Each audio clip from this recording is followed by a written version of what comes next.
ఇదైతే బీరకాయ చట్నీ అండి. చాలా టేస్ట్గా చాలా బాగుంటుందండి. వీటిని లేత బీరకాయలు తీసుకొని చట్నీ చేసుకుంటే చాలా టేస్ట్గా చాలా బాగా వస్తుందండి.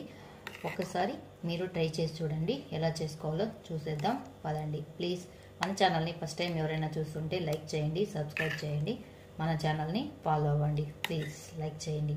అండి ఇప్పుడైతే నేను బీరకాయ పచ్చడి అయితే చేస్తున్నాను. ఎలా చేస్తున్నాను అయితే చూపిస్తాను, చూసేయండి.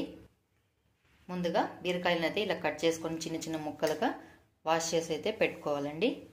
ఇప్పుడైతే ఒక కడాయి అయితే పెట్టుకొని అందులోకి తగినంత ఆయిల్ అయితే వేసుకోవాలి.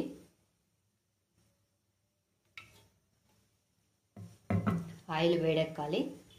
ఇప్పుడైతే ఆయిల్ అయితే వేడెక్కింది. ఇందులో అయితే సాజోలు, జీలకర్ర,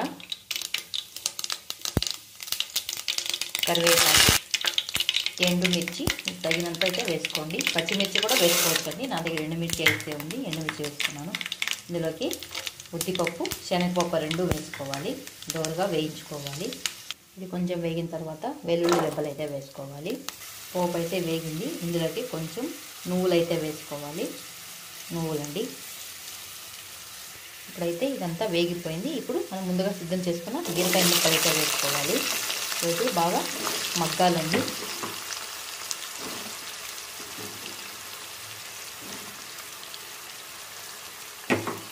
బీరకాయ చట్నీ అయితే చాలా టేస్ట్గా చాలా బాగుంటుందండి. మీరు ఒకసారి ట్రై చేసి చూడండి. నేను చెప్పిన విధంగా రైస్లోకైనా చపాతీలోకైనా చాలా టేస్ట్గా ఉంటుంది. ఇప్పుడు ఇందులోకి తగినంత సాల్ట్ కూడా వేసుకోవాలి. ముక్కలైతే మగ్గాలి కదండి. మనకి టేస్ట్ తగినంత సాల్ట్ అయితే వేసుకోవాలి. అందులోకి కొంచెం చింతపండు కూడా వేసుకోవాలండి. అందులో కొంచెం పసుపు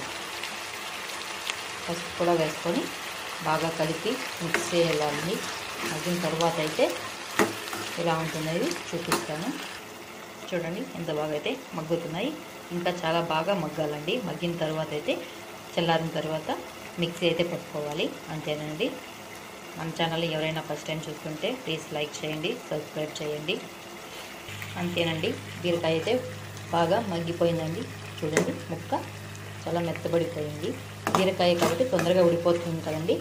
ఇప్పుడైతే గ్యాస్ అయితే ఆఫ్ చేసేసి చల్లారించిన తర్వాత అయితే మిక్సీ పట్టేసుకోవాలండి. అంతే. మిక్సీ జార్లోకి అయితే తీసేసుకున్నాను. ఇప్పుడు మిక్సీ అయితే పట్టేసుకుందాం. ఇలా మిక్సీ పట్టుకున్న దాంట్లో ఇప్పుడు తరిగిన ఆనియన్స్ అయితే వేసుకుందామండి. ఇవి ఊరికి ఎట్లా గ్రైండ్ చేసుకుంటే చాలండి. మళ్ళీ ఎక్కువగా గ్రైండ్ చేయకూడదు. ఊరికి అట్లా ఒక రౌండ్ తిప్పితే చాలు. ఇలా కొంచెం బరకగా మిక్సీ చేసుకోవాలి. ఇప్పుడైతే చూడండి ఆనియన్ అయితే బాగా కనిపిస్తుంది. తినేటప్పుడు పంటికి తగులుతుంటే చాలా టేస్ట్గా బాగుంటుందండి. ఇంతేనండి బీరకాయ చట్నీ.